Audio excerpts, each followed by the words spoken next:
ओमकार हे घे पाणी. ओमकार काय रे अजूनपर्यंत तिला विसरला नाही काय? विसरलोय रे.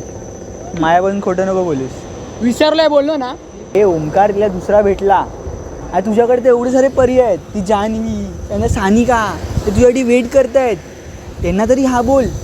तुझ्याकडे एवढे पर्याय असताना तरी पण तिचा अजून विचार करतोयस. आता विसर यार तिला. हो बरोबर आहे तुझं.